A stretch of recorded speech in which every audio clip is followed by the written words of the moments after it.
Myself, Salailo Makwidi. Our time is 8:35 Central African time, and we're going to be switching gears now to a very, very concerning story because for years, extortion in the Western Cape and probably across South Africa has been associated with construction sites, the construction mafias, businesses, taxi routes, puzzle shops also, with protection fees from these organized gangs and criminals, essentially. But in recent incidences in Cape Town, I think this is the one that really caught our attention. It has raised alarm bells for an entirely different reason. A Madrasa in Langa, which provides education, provides feeding schemes, it provides support services to vulnerable children, everything and anything that we know a Madrasa to be, was threatened by extortionists demanding so-called protection fees. Community leaders say that the protection fees were essentially, supposed to be paid by the institution, and the institution paid an initial amount out of fear, which is understandable because we've seen people getting killed over this. And I think it has sparked outrage. All of us want to know, how does this happen, and who's going to be protecting institutions like madrasas, like churches, like mosques, and the businesses that are just innocently ran and now find themselves being threatened and being in a very, very precarious position. And we're going to be getting insight now on this particular issue. We're joined by executive member of the Cape Town Ulama board and community activist Shaykh Ridhwaan Mohamed. Assalamu alaikum, Shaykh. Jazakallah so much for joining us. Welcome to News and Views.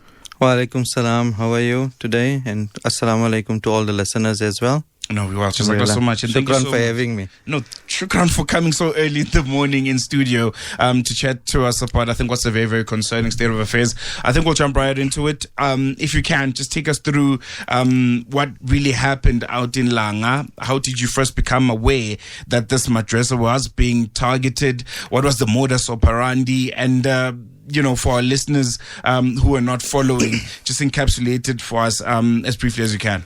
So basically what happened is we saw some social media posts about it. We were not aware of the situation ourselves. There was Advocate Shamima Dolly and another activist who raised the alarms on that.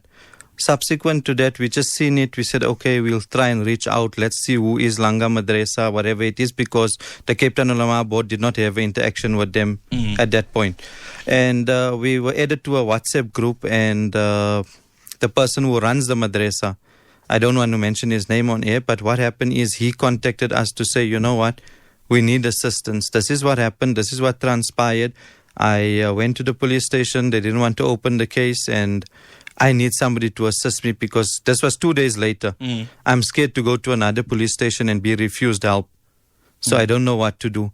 The Cape Town Ulama board got something called a community guardianship desk. So he reached out to us, and we have retired policemen who assist us on that desk. And we said, okay, in the evening when we get a chance, we'll give him a time. We said, we'll go with you to one of the police stations closest to where we are. That was in Athlone. And we've opened the case. So that our involvement happened by the man reaching out to us from the Langa Madrasa saying that he needs assistance, and that's where we came into action.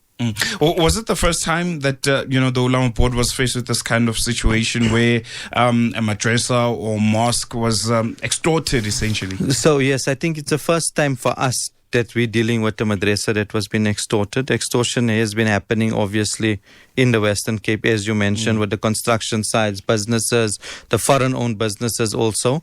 So it's first time for Cape Town Ulama board to actually deal with the matter or be called for a matter of that. But however, we do deal with community issues generally, but not related to extortion.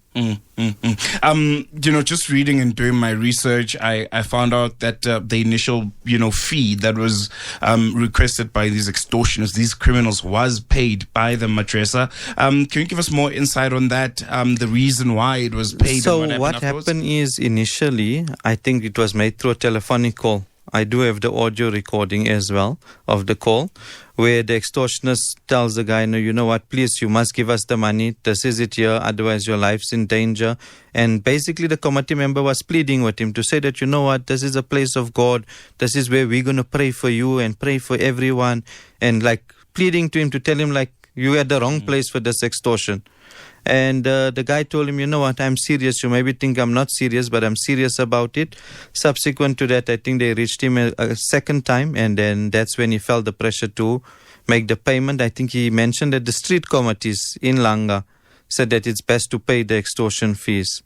So there's a reason. Do we know amounts? 3,000 Rand was paid. It was paid via like those e-wallet type transaction, which all the records are there. So the investigation obviously will utilize all those resources, the recording, the screenshots of the transactions and that type of things. But we don't know if there was any, from what we know, there was no more money paid after the 3,000, because that's when he realized that he's going to have to continue paying, and the madrasa itself doesn't have funds to do its activities. So if they're going to keep on paying these fees, and when other community members advise him to rather reach out, because what's going to actually essentially happen here is that today it starts in Langa, tomorrow the next madrasa is going to fall victim, and not only the madrasas, the church will have the same thing. The next place of worship will be suffering the same consequences. So we need to stop it. And this is concerning, man, especially, seeing that this is a madrasa in Langa.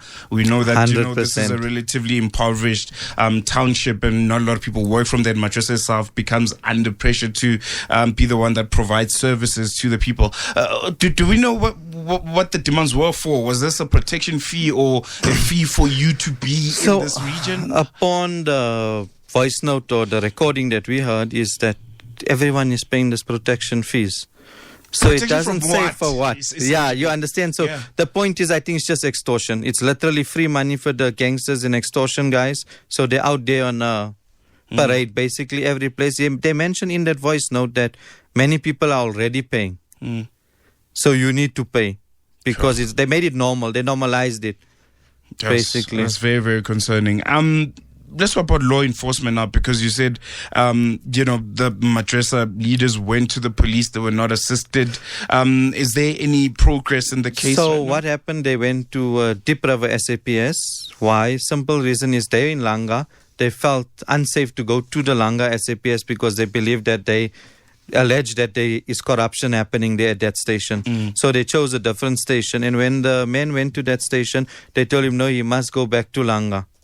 He can't open the case there. That's when they reached out to us 2 days later and said, this is the situation. And we told him that according to the law, you can open a case at any police station. And that's when we accompanied them to the police station to open the case. And then do we know, the kind of impact that this kind of event would have had on the children at the madrasa, the families? So are people now scared to come? It will create that fear and anxiety, even for people who work there, even for the person who runs it himself. He's an elderly man. So I think when we met him, he was quite shaken up, but happy that there's someone standing to support him.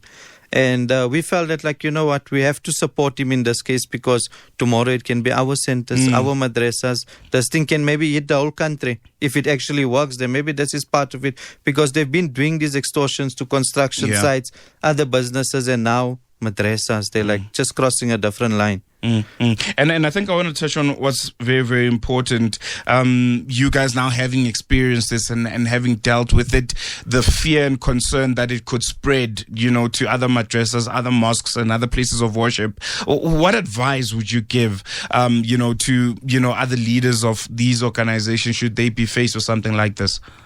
So, we know the first thing criminals want is to isolate you. So don't be isolated. When something like this happens, immediately contact other organizations, civil society organizations, whether it be your local imam, madrasas, anyone. Contact people, make them aware that this is happening. We say, obviously, they must contact the police, but I think they fear going to the police station. So in that way, they must document everything, save recordings. That's very important, because those are all evidence of what's happening. However, we had engagement with the City of Cape Town's law enforcement as well. And the meeting turned out to say that if they know of someone who is doing extortion, they can call. There is a extortion line number to call. And what they can do is, if they know or they have the thing that somebody said that they're coming to meet them at this time to collect the money, whatever, they can. The extortioners, sometimes they're quite brave. They say, we're coming to collect the money, or they come there to give you the threat. Then you can tell them, you know what, come tomorrow, I don't have the money now. Make some arrangement. At the same time, alert the City of Cape Town's law enforcement, and they can have standby teams to assist you on that day. No, Shaykh, Jazakallah so much for joining Barakallah us. Fiqh. I think this is a very, very concerning state of affairs to think criminals are not even scared of places of worship anymore. We all should be worried. It is definitely a concern for us, and they really don't fear no one or anything. We had actually people like People Against Gangsterism and Drugs Pagat. They also reached out to us to say that they're ready to do a walk around in the area and see to that as well. But I think we need to make a statement. No, most definitely. Going to wrap it up for now. Jazakallah so much for joining Barakallah us. Fiqh. Really Shukran appreciate for it. having me on the station. Soweto, it's time to stand together for justice, peace, and solidarity. Join us for the annual Soweto Walk for Gaza, taking place on Saturday, the 20th of June at 7:30 a.m. The walk will begin at the historic Regina Mundi Church and proceed to the monumentous Dlamini Mosque, bringing together people of all faiths, backgrounds, and communities in a powerful show of unity and support. Bring your family, friends, and fellow residents as we walk together for a common cause. Let your voice be heard and your presence counted. That's the annual Soweto Walk for Gaza, Saturday, the 20th of June at 7:30 in the morning, starting at Regina Mundi Church and ending at Dlamini Mosque. Together we walk, together we stand, together we show solidarity.